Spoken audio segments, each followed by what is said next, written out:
Evidencias de la Biblia. Cuando alguien te para en la calle y te pregunta, ¿por qué dicen ustedes los cristianos que la Biblia es la palabra de Dios?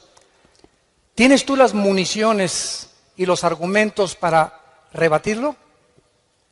Si te para un mormón y te dice, pues que somos dioses, ¿puedes tú mostrarle algún versículo en la Biblia demostrando la divinidad de Cristo y de que no somos dioses? Y es importantísimo que todos los cristianos, en el mundo que nos encontramos, del ateísmo, del escepticismo y del agnosticismo, materialismo, humanismo, evolucionismo y todos los ismos e ideologías que hay, que entendamos claramente qué es la Biblia. Miren ustedes, si yo pongo la Biblia del lado derecho y pongo a la izquierda las doctrinas y convenios y la perla de gran precio del libro de los mormones, el Ramayana o los Vedas de la India, el Menji Chu Tsiu Da Huese de Confucio, el Tripitaka y el Lotus de Buda, el Corán del Islam y la Biblia del lado derecho, ninguno, escuchen esto, ninguno de los libros que se consideran sagrados tiene las evidencias científicas, arqueológicas, antropológicas, genéticas, físicas, históricas, literarias, poéticas, psicológicas, sociológicas que tiene la Biblia. La Biblia es un libro indiscutiblemente singular y no existe en los billones de volúmenes de literatura en el mundo entero algún libro que se le pueda comparar. Actualmente tengo ya 35 años, no de edad, ¿verdad? Ni de convertido, de predicar y dar este mensaje a las naciones del mundo. En estos 35 años, Dios es testigo de que he retado a científicos, ateos, agnósticos, escépticos, físicos, matemáticos, ingenieros, políticos, presidentes, gobernantes, con esta pregunta: ¿alguno de ustedes me puede presentar un libro mejor que la Biblia? En estos 35 años que tengo en el radio, en la televisión, no he encontrado, ni creo que nadie se atreva a decirme, este libro es mejor que la Biblia, porque si lo hiciera, demostraría la ignorancia que tiene de las Sagradas Escrituras, las cuales trato de demostrar en esta mañana. Si nosotros ponemos realmente del lado derecho a Jesucristo y ponemos aquí junto a Mahatma Gandhi, a Confucio, a Buda, al Ramayana, al Maharaji Chachi Kukulachi y a todos los filósofos orientales que se dicen dioses, no hay ningún líder religioso en toda la historia del ser humano que se compare con Jesucristo. Jesucristo volvió locos a los psiquiatras en la cruz. Acabo de ver un reportaje de la Asociación de Psiquiatría de un país sudamericano donde me invitaron, acabo de regresar de Guayaquil, donde fue un grupo de psicólogos los que me invitaron a darles conferencias a psiquiatras y a psicólogos acerca de las evidencias que quiero compartir. Y me decían muchos psiquiatras, las condiciones emocionales y sentimentales y las reacciones de Cristo en la cruz no eran de un ser humano, eran de un Dios. Ningún ser humano bajo esa presión, bajo esas circunstancias y bajo el medio ambiente donde él creció y se desarrolló, podía haber respondido como respondió desde esa cruz. Las palabras que expresó en la cruz y la forma como él vivió. Nadie en la historia pudo tampoco decir, yo soy el camino, yo soy la verdad y yo soy la vida eterna. Cuando yo leí Juan 14:6, porque mi hermano Alejandro fue el que me guió a mí a Cristo con unos misioneros y gracias a él yo soy cristiano, cuando me enseñaron 14:6 de Juan, yo llegué a una conclusión. Ni Buda, ni el Che Guevara, ni Marx, ni Friedrich Nietzsche, ni Jean-Paul Sartre, ni los grandes hombres de Dios que se consideran los iluminados. Nunca leí la historia de todos ellos ha dicho, yo soy el camino, la verdad y la vida. Ahora, todo pudo haber quedado con esas palabras. Y cualquiera podría decir, bueno, yo también puedo decir de repente que soy Dios. Fue lo que dijo el Dalai Lama en 1992 al Papa Juan Pablo II. Y cuando vi en el periódico que el Dalai Lama le dijo al Papa que él era Dios, le mandé un correo a la Embajada de China preguntándole, ¿nos puede usted anunciar cuándo se va a morir y resucitar? Porque si usted dice que es Dios, usted tiene el control de la vida. Y Jesucristo dijo, es necesario que el hombre, el Hijo del Hombre, sea muerto, perseguido y vituperado, y a los 3 días se levante de los muertos. Cuando tomó la última cena, Cristo sabía que era la última cena, que no volvería al otro día volver a comer con sus discípulos. Y así fue como les dijo, este pan y esta copa que vamos a beber, no la van a comer ustedes ni a beber hasta que estemos todos juntos en el reino de Dios.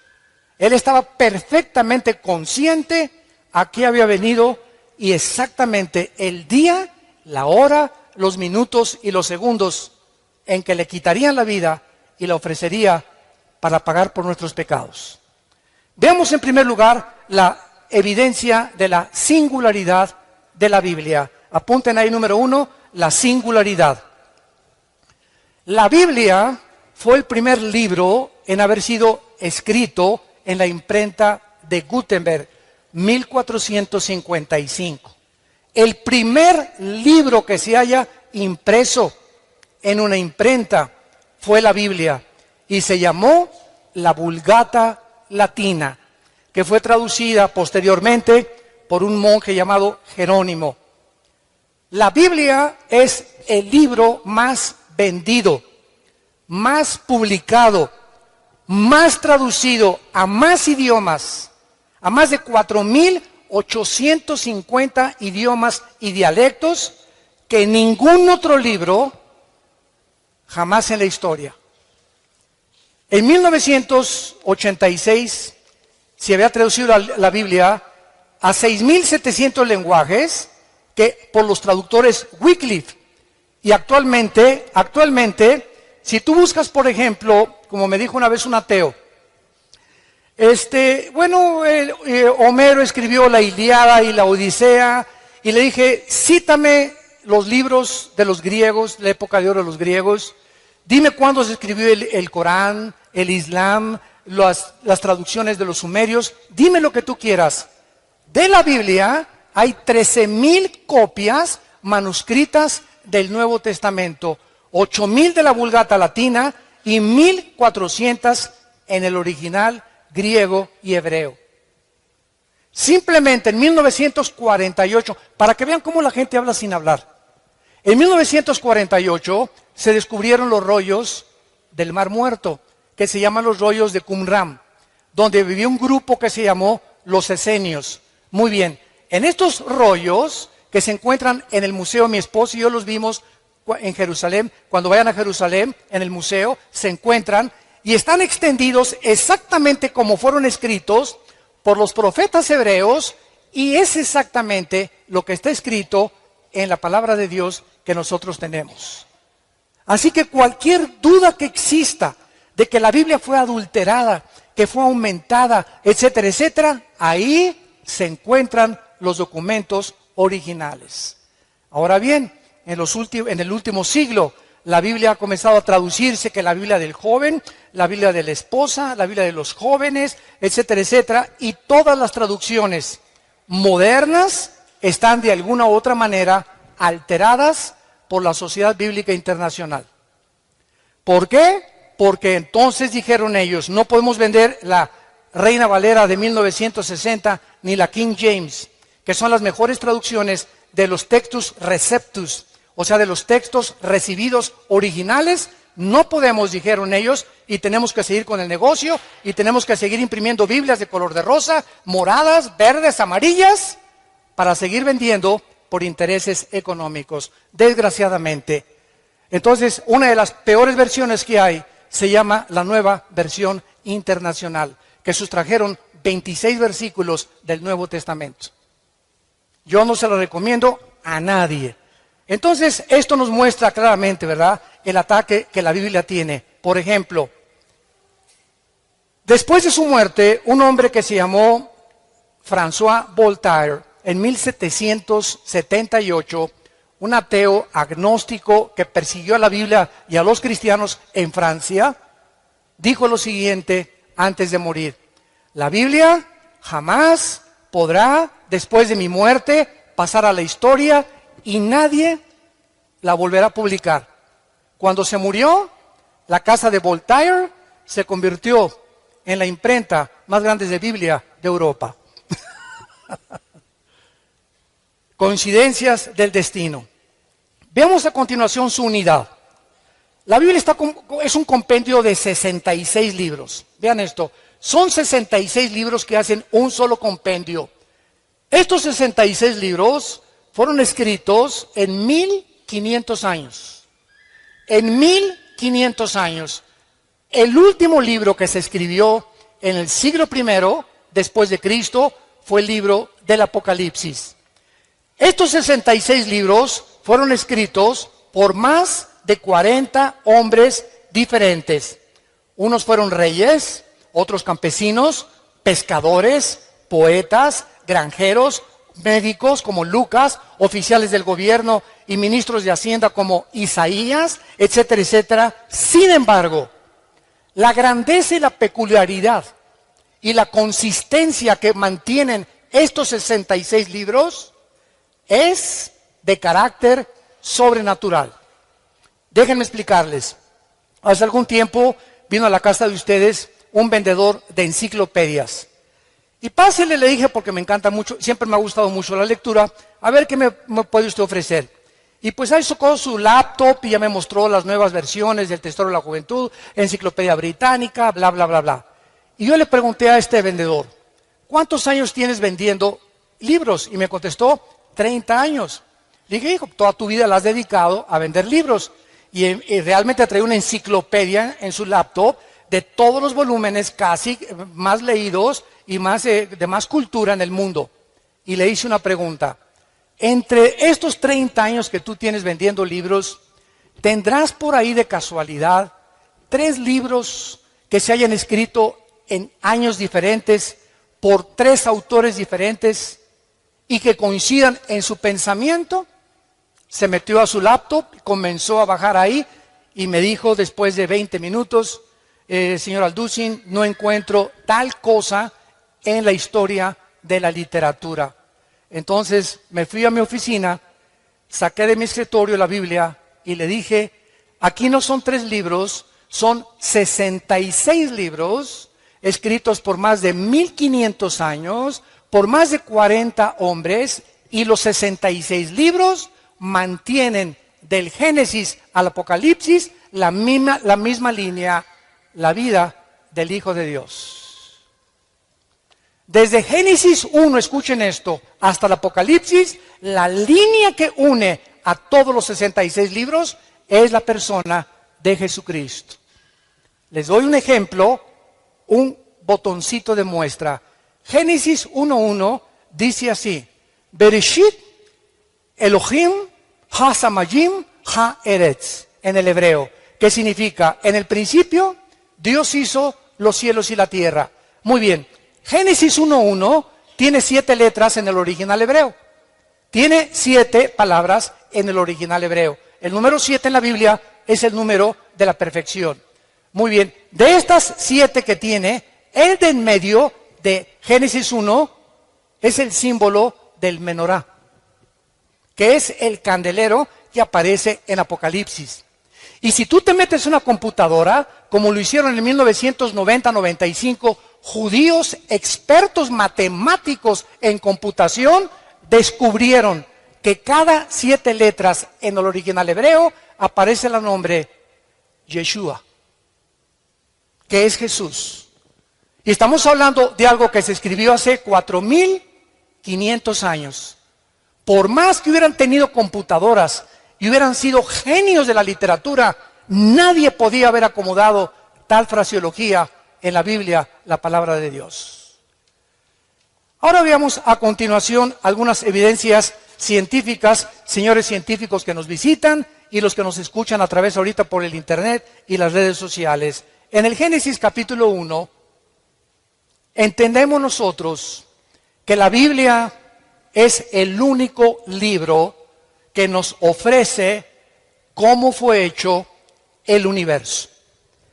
Los científicos, óiganlo muy bien si hay estudiantes de universidad aquí o profesionistas, nunca la ciencia jamás podrá darnos la explicación de lo que sucedió en el origen del universo.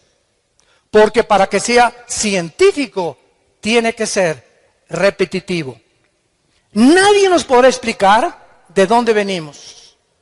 Y como la ciencia no puede retroceder a millones o miles de años en el pasado, los científicos también especulan, también teorizan, también tienen hipótesis, también son filósofos. Por eso se llama la teoría de la evolución.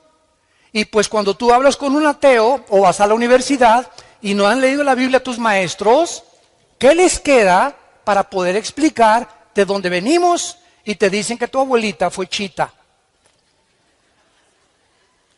Que somos el proceso de una selección natural, que los dinosaurios se convierten en conejos, los conejos en changos, los changos en dinosaurios, los leones en pumas, los pumas en perros, los perros en gallinas. Y esto, escuchen esto ni científica ni biológicamente es posible. La biología y las leyes de la física demuestran que es imposible la evolución. ¿Pero por qué? La siguen enseñando en las escuelas a nuestros hijos, porque no tienen otra opción. Y si la tuvieran, tendría que ser la Biblia y tendrían que convertirse a Jesucristo. Y su soberbia intelectual no les permite aceptar las evidencias, aunque ellos ni siquiera se han preocupado en buscarlas delante de Dios. La Biblia dice que el primer día Dios hizo la luz, el segundo día el firmamento, el tercer día la tierra y el mar, el cuarto día el sol, la luna y las estrellas, el quinto día los peces y las aves, y en último lugar, la obra de arte de Dios fuimos nosotros. Porque ni los perros, ni los cocodrilos, ni los changos, ni los conejos, ni las jirafas fueron hechas a imagen y semejanza de Dios. En esto precisamente radica la dignidad del ser humano, que no somos animales, que hay un propósito, que sabemos de dónde venimos, que tiene un propósito en nuestra vida y sabemos a dónde dirigirnos, y que después de la muerte seguiremos existiendo por toda la eternidad. Ahora, muchas personas me han preguntado, ¿cómo es posible que el primer día Dios haya hecho la luz cuando hasta el cuarto día apareció el sol, la luna y las estrellas? No. La Biblia se contradice y es imposible que esto haya sido Yahvé. La Biblia no es la palabra de Dios. Espérame tantito. ¿Tú sabes qué es la luz? La luz es un fluido de electrones o un tipo de electromagnetismo. Y la luz hasta el siglo XXI no se ha podido definir claramente con el aspecto científico. Entonces, ¿qué quería decir Dios? Y Dios dijo que sea la luz y fue la luz. La luz es el espectro electromagnético que rodea la Tierra y que hace posible la comunicación entre los seres humanos y los animales. Si nos vamos en un cohete y nos salimos de la Tierra a la Luna, nos tenemos que llevar escafandras, porque allá arriba, le puedo decir, ¿verdad? Pancho, ¿me oyes? ¿Por qué? Porque la luz no se transmite en sonidos fuera de la estratosfera. Entonces necesitamos aparatos especiales saliendo de la atmósfera terrestre para poder comunicarnos. ¿Por qué? Porque fuera de la atmósfera no existe el espectro electromagnético. Ahorita se puede grabar mi voz, puedes escuchar música en el radio, se puede transmitir ahorita en CNN o en Fox News lo que está pasando en el Medio Oriente por la televisión, y ahí viene corriendo la imagen desde el Medio Oriente lo que está pasando a mi televisión en cuestión de segundos, gracias al espectro electromagnético. Y la Biblia tenía razón. Ahora muy bien, ¿por qué respiramos? Para que respiremos tiene que haber una fotosíntesis de las plantas.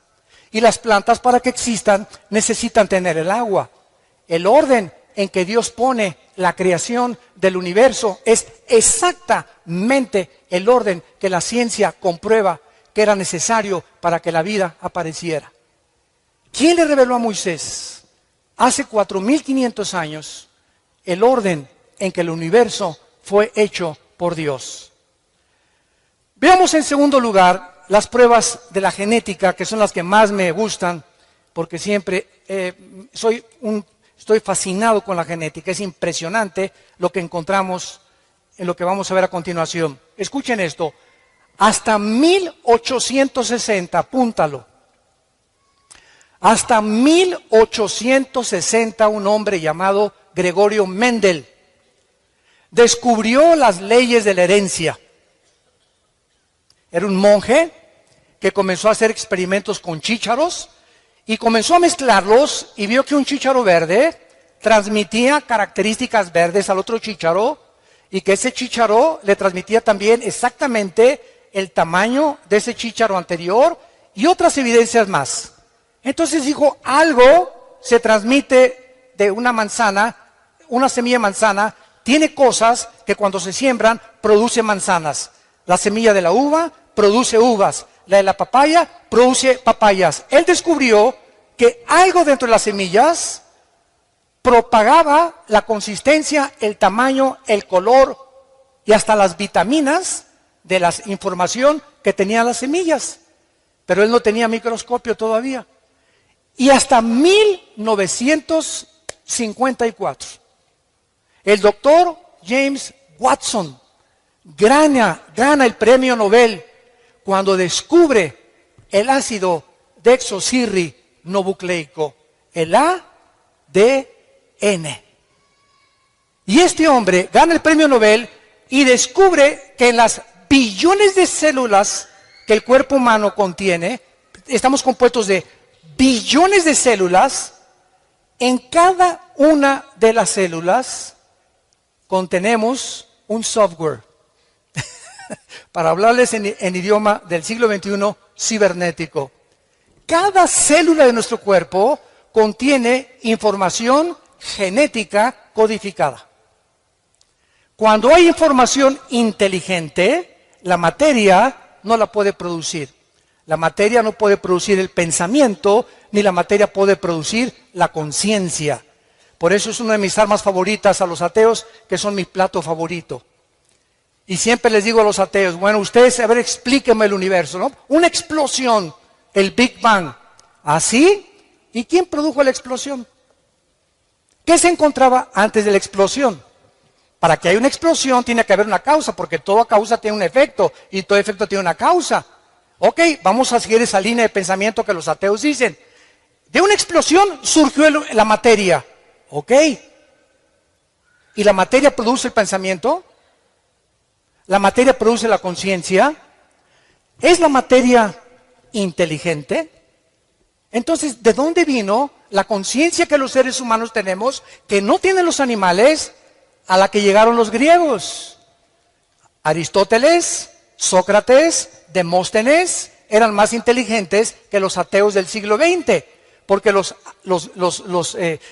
griegos del siglo de 150 antes de Cristo, escuchen lo que dijeron: pienso, luego existo, existo, luego vivo. Vivo, tiene que haber una causa, esta causa no puede estar dentro de mí, esta causa tiene que estar fuera de mí.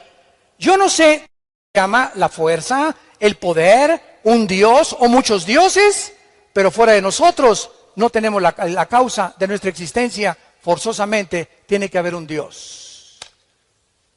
Es increíble que la filosofía del siglo XX no haya superado la filosofía del siglo de oro de los griegos. Los griegos, siguiendo una línea de lógica elemental, concluyeron que tiene que haber un Dios. Tiene que haber un principio y tiene que haber un final, por la misma lógica del razonamiento que Dios nos ha dado. Ahora bien, cuando nosotros vemos en Génesis 1, versículo 11 y 12, las leyes de la genética, que antes de 1860, estamos hablando casi 5,000 años antes de que se descubrieran las leyes de la herencia, y casi 6,000 años antes que se descubrieran las leyes del código genético hereditario o el ADN en 1954 por el doctor Watson y el doctor Crick, que fue una pareja de científicos. Dice así la Biblia: después dijo Dios, Génesis 1, versículo 11, produzca la tierra hierba verde, hierba que dé semilla, árbol de fruto que dé fruto, según su género, que su semilla esté en él, sobre la tierra, y fue así. Produjo pues la tierra hierba verde, hierba que da semilla, según su naturaleza, árbol que da fruto, cuya semilla está en él, según su género, y Dios que era bueno. Versículo 21, y creó Dios los grandes monstruos marinos, y todo ser viviente que se mueve, que las aguas produjeron, según su género, y toda ave alada, según su especie, y vio Dios que era bueno. Cuando nosotros leemos esto en el siglo XXI, otra vez, y la Biblia se adelantó al periódico y a los descubrimientos científicos de mañana en la mañana. La Biblia es más moderna que el periódico de mañana en la mañana. La Biblia ya establecía las leyes de la genética, que una semilla de uva tiene un código genético que determina que cuando se siembre crezca no como plátano, ni como naranja, ni como papaya, sino que crezca con las características de la información que ahí le pusieron el que creó esa semilla. Y además esa semilla trae características antioxidantes para que los seres humanos cuando coman uvas sepan que están tomando antioxidantes. A las semillas de las naranjas tiene un código informativo, un software que Dios les puso para que cuando se siembre den exactamente, según la naranja, las características de la naranja, las vitaminas de la naranja, el color y el tamaño de la naranja, y no plátanos ni papayas. Y cuando Dios hizo al ser humano con espermas del género masculino y a la mujer con cromosomas del género femenino. Y encontramos algo maravilloso, que Dios, les he preguntado esto a mucha gente, ¿quién piensan ustedes que fue primero, el hombre o la mujer? Y todos contestan y voltean a ver a su mamá. Todos aquí, no hay nadie que no haya tenido mamá. No, entonces me contestan, es lógico que Dios haya hecho primero a la mujer. Sin embargo, la Biblia no nos lo explica de esta manera. Y cuando se descubren las leyes de la genética, nos sorprendemos las evidencias científicas, no teorías, con que está avalada y respaldada el registro de la palabra de Dios. ¿Se acuerdan cuando Dios creó a Eva? ¿De dónde la sacó? Muy bien. Primero Dios hace al hombre. Agarra el polvo de la tierra, así de lodo nos hizo a nosotros, varones. Así de lodo a los hombres, ¿verdad? Así toscos, bruscos. Y ya después de que hace a Adán como una estatua, Dios hace esto. Y Adán recibe algo que no recibió Chita. Ni los gorilas, ni los rinocerontes, ni los pájaros, ni los perros, ni los gatos. El hombre recibe el aliento directo, infundido de Dios, porque dice Eclesiastés 3:11 que Dios pone desde ese momento la eternidad en el corazón humano. Dios sopla dentro de él algo que era de él, de Dios. Y por eso somos a imagen y semejanza de Dios. Y después de que Dios crea a Adán, pues lo lleva al huerto y lo pone a labrar el huerto y a poder sembrar en el huerto. Trae a todos los animales para que les pongan nombre. Y ya que Adán vio que Chita no podía ser su novia, ni la jirafa, ¿verdad? Ni ninguna leona, ni ninguna tigresa por ahí, Entonces Dios pone a dormir en capítulo 2 del Génesis Adán, y escuchen lo que pasa. Esto es impresionante. Adán duerme y Dios dice en la Biblia que saca una de sus costillas, porque la palabra en el hebreo es Selah, que significa costilla. Y de esa costilla, de ese material genético, saca al hombre. Muy bien. El hombre, para que entendamos esto, tiene 2 cromosomas, X y Y. Los que son médicos aquí nos lo pueden confirmar. El hombre tiene X, Y. La mujer tiene 2 cromosomas sexuales XX. La mujer no tiene el cromosoma que determina el género masculino. Cuando mi papá tuvo relaciones con mi mamá, el esperma que ovuló o fertilizó el huevo de mi mamá fue un Y y yo nací varón. Porque si hubiera sido el X, hubiera nacido mujer. Entonces, el cromosoma Y determina el género de los hombres. Y los hombres poseen ese cromosoma que las mujeres no tienen. Las mujeres tienen XX. Muy bien. Si Dios hubiera sacado a la raza humana del material genético de la mujer, la raza humana no se hubiera podido reproducir. Porque precisamente es en los huesos, en la médula de los huesos, donde se produce la sangre. Y es precisamente en la sangre donde viene la diferencia entre los cromosomas del hombre y la mujer. Si vas a un consultorio médico, a los laboratorios del Chopo, por ejemplo, y te hacen un examen de sangre, te dicen si eres hombre o mujer. En la pura sangre nada más. Ahora, pasaron miles de años y se le aparece el ángel a María.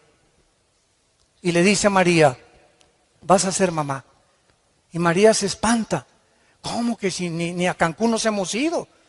¿Verdad? ¿Cómo que voy a ser mamá?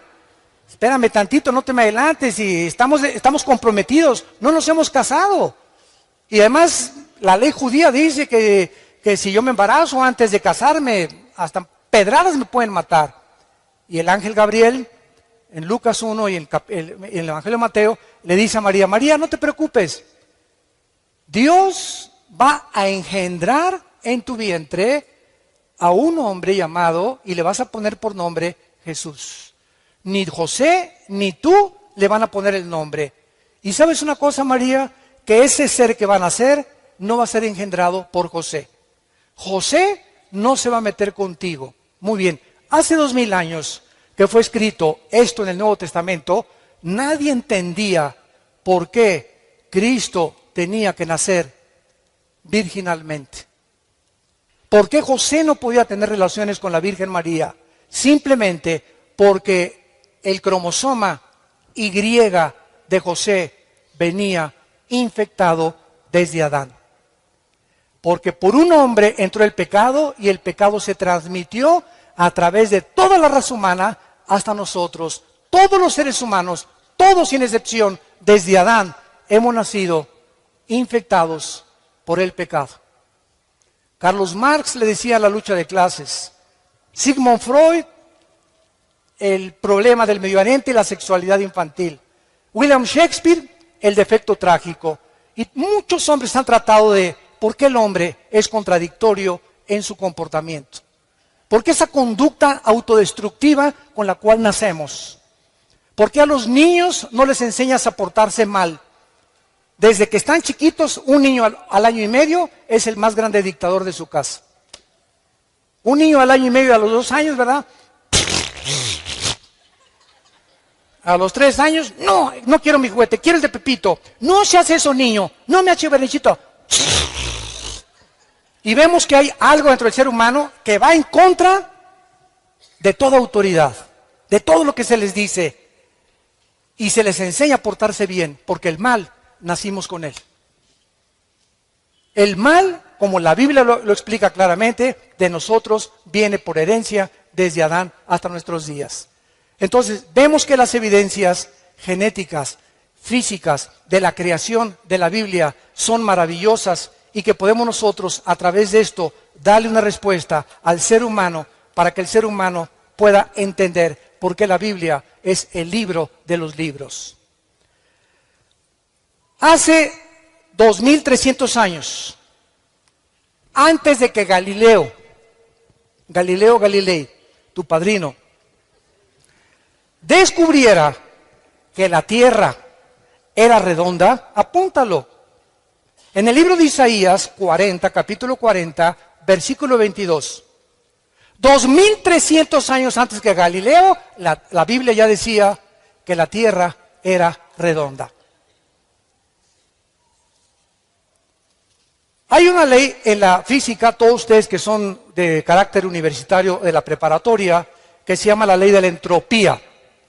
Y todos ustedes, si ya pasaron la secundaria a la preparatoria o están en la universidad, forzosamente tienen que conocer que hay una ley que rige a todas las demás leyes, que se llama la ley de la primera y la segunda ley de la termodinámica. ¿Qué establecen estas leyes físicas? Precisamente que todos los procesos físicos, todos los sistemas ordenados, tienen con el tiempo a desordenarse. Nunca, nunca, nunca del desorden surge el orden. Esto es antifísica, sino que del orden surge el desorden. La evolución enseña que de lo menos vamos a más. Y la Biblia enseña que fuimos coronados como la creación máxima de Dios y estamos como los cangrejos en lugar de evolucionar. Claro que hemos evolucionado tecnológicamente y científicamente como criaturas físicas y como criaturas intelectuales, pero como seres humanos hemos hecho el ridículo porque estamos en el siglo XXI y ahorita, en noviembre del año 2015, el mundo está a punto de entrar a una tercera guerra mundial. ¿Dónde está el razonamiento? ¿Por qué no hemos podido vivir en paz? ¿Qué le pasa al ser humano? ¿De qué nos sirvió llegar a la luna? Y los experimentos y los descubrimientos, todo eso ha ensoberbecido al ser humano. Simplemente, profesando ser sabios, se hacen necios. Porque habiendo conocido a Dios, no le quieren glorificar como a Dios, ni le quieren dar gracias. El ser humano está envanecido en sus razonamientos, su corazón ha entenebrecido y nos hemos creído dioses. Y por eso el mundo se encuentra como se encuentra. Por eso Estados Unidos legalizó el aborto en 1973. En junio de este año legalizaron los matrimonios gays, que es el síntoma más grande de descomposición de la familia en el mundo entero y de una nación. Porque la nación la forman las familias y las familias forman las naciones. Si la familia se desintegra, la nación no tiene ningún futuro. Y este es el punto al que hemos llegado porque no hemos querido aceptar a Dios. Antes de que las leyes de la entropía y de la termodinámica se descubrieran en el libro de Hebreos, capítulo 1, la Biblia escribió hace 2000 años la primera y la segunda ley de la termodinámica. Señores astrónomos, astrofísicos y físicos matemáticos que nos están escuchando en este momento. Y eso no te lo enseñan en tu universidad ni en tu escuela. Les da vergüenza reconocer que hay libros que superan los libros de física del siglo XXI del ser humano. Dice Hebreos 1, versículo del 10 en adelante. Y tú, oh Señor, en el principio fundaste la tierra. Los cielos son obra de tus manos. Ellos perecerán, mas tú permaneces. Todos ellos se envejecerán como una vestidura. Como un vestido los envolverás y serán mudados, pero tú eres el mismo y tus años no acabarán.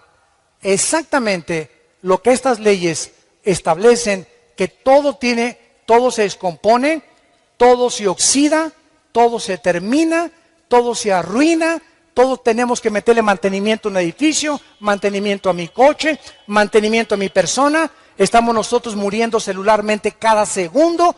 Todo el universo que está a nuestro alrededor está en proceso de descomposición. El Sol pierde millones de toneladas masa cada segundo, tal como la Biblia lo anunció hace 2000 años. Los cielos se envejecerán, todo se echará a perder, pero tú, Señor, eres el mismo a través de la historia. Y en último lugar, aunque tengo aquí más de 50 evidencias bíblicas, estas las compartí en Colombia, quiero mostrarles a ustedes las leyes médicas, también evidencias médicas, si hay médicos acá. Todos ustedes conocen la Enciclopedia Británica, muy bien. La Enciclopedia Británica, no la Biblia, la Enciclopedia Británica documenta que en 1845 había un hombre médico llamado Ignacio Semmelweis. Y este médico estaba aterrorizado porque de cada 100 mujeres que parían, se morían 70, 80 mujeres. Dijo, Dios mío, ¿pero qué está pasando? Somos médicos y nosotros tenemos que en lugar de que se nos mueran, salvarles la vida. Entonces este médico comenzó a leer el libro de Levítico, donde Dios le dio a su pueblo Israel las leyes de la sanidad, las leyes médicas, las leyes de la higiene que deberíamos de tener antes de que se descubriera la proliferación bacteriológica y microbiológica que existe en el aire. Por ejemplo, si tú ves a un perro que se hace chis en la calle o que se hace excremento en la calle, ese excremento tiene millones de bacterias que comienzan a subir en el aire y no las vemos. Y tú pasas y haces y respiras y ahí te estás metiendo, ¿verdad? Cantidad de bacterias a tu organismo, cantidad de microbios en tu organismo. Y por eso en Levítico, escuchen, Dios, antes de que se descubrieran la proliferación bacteriológica en el medio ambiente, Dios le dijo a Moisés, dile a tu pueblo que cuando hagan excremento lo entierren con un palo debajo de la tierra. Y Moisés dijo, pues ¿quién es? El Señor me dijo que le hiciéramos no y que lo tapáramos. ¿Y por qué? Pues quién sabe. Fueron miles de años los que pasaron hasta que se descubrieron la proliferación de bacterias. Bueno, este doctor, que se encuentra registrado en la Enciclopedia Británica, leyó Levítico 15, versículo 13.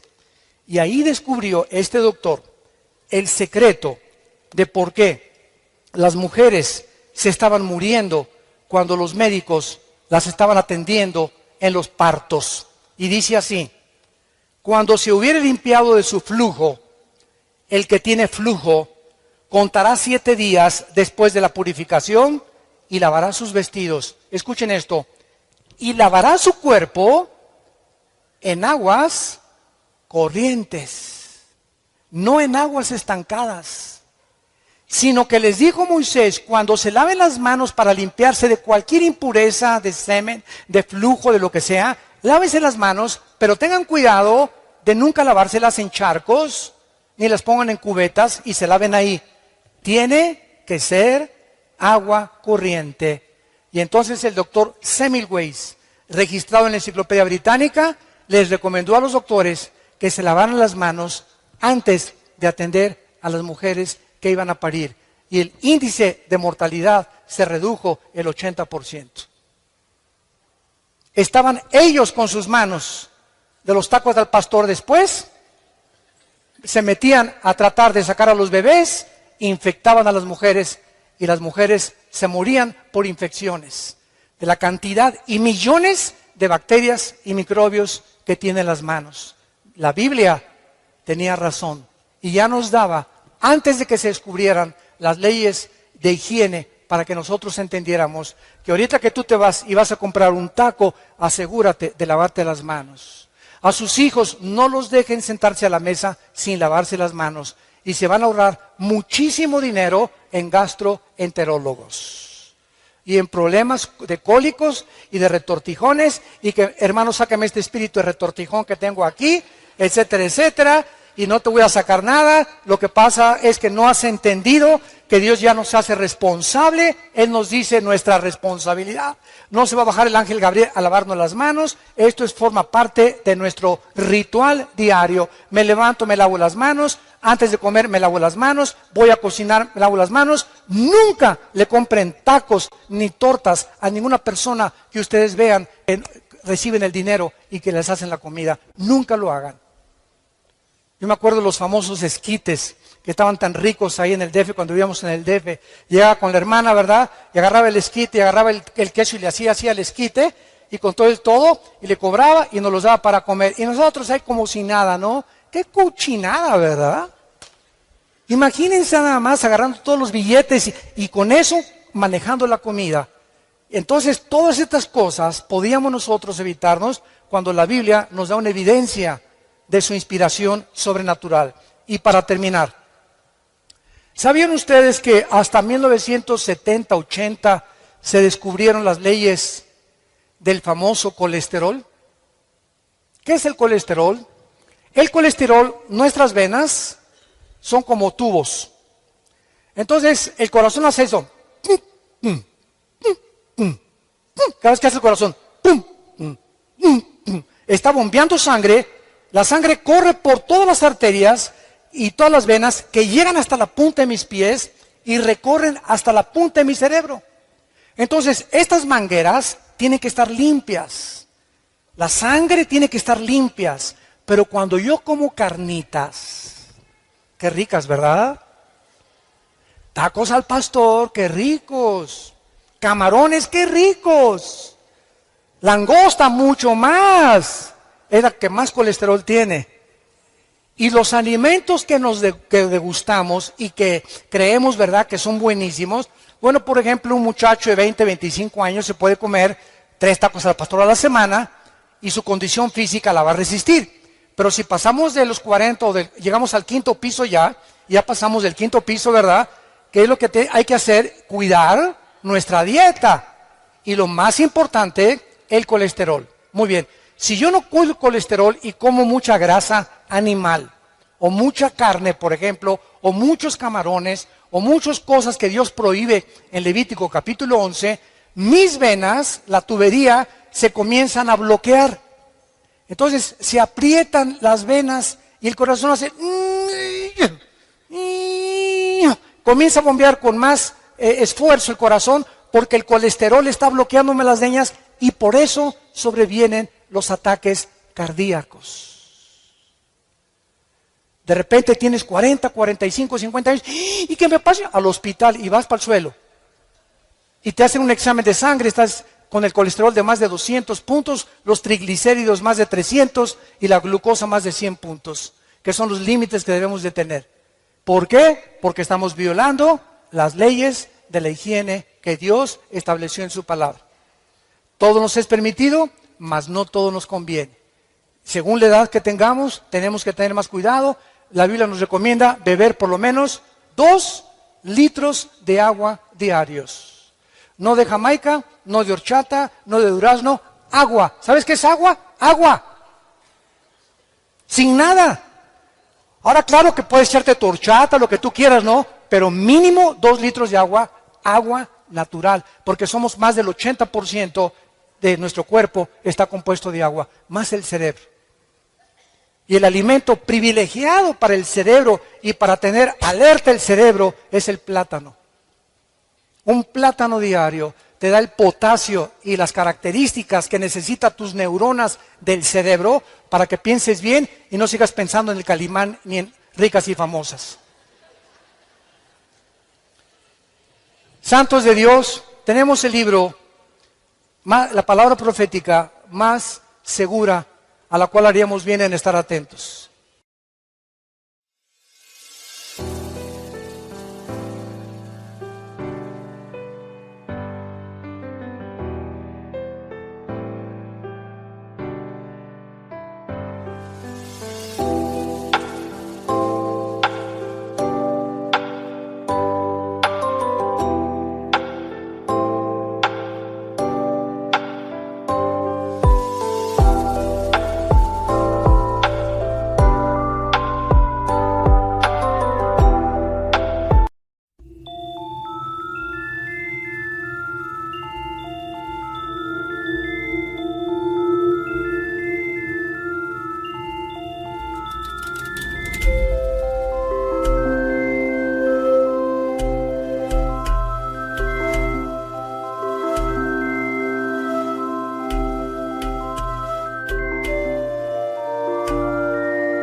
be a haunted whisper.